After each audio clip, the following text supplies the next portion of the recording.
దేవుని యందు భయభక్తులు కలిగిన పురుషుడు భార్యని ఎంతో ప్రేమిస్తాడు.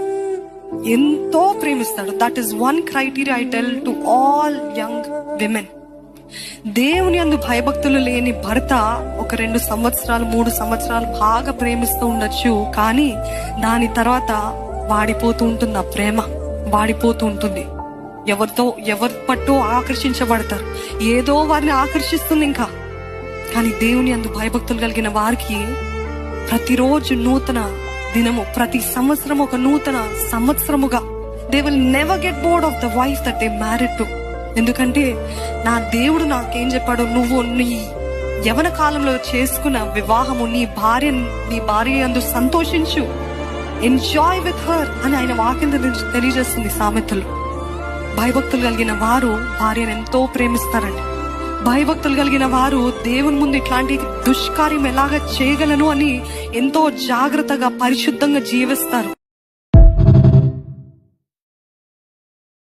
క్రైస్తవ యవనస్తులకు ఉండవలసిన పద్ధతి ఏంటంటే, you need to have boundaries. కొన్ని సరిహద్దులు నువ్వు ఏర్పాటు చేసుకోవాలి. సరిహద్దులు అంటే ఏంటంటే, ఒక చిన్న ఫార్ములా చెప్తాను. ఆ ఫార్ములా ఏంటంటే 3:3:3 ఫార్ములా. ఈజీగా గుర్తుపెట్టుకోవడానికి ఈజీగా ఉంది కదా. ఈ 3:3:3 ఫార్ములా ఏంటంటే, ఒక అమ్మాయి ఒక అబ్బాయిని కలిసిన, ఒక అబ్బాయి ఒక అమ్మాయిని కలిసిన, కాలేజీలో ఫ్రెండ్ అవ్వచ్చు, లేకపోతే ఇంటి పక్కన వాళ్ళు అవ్వచ్చు, కజిన్స్ అవ్వచ్చు, ఎవరన్నా అవ్వచ్చు.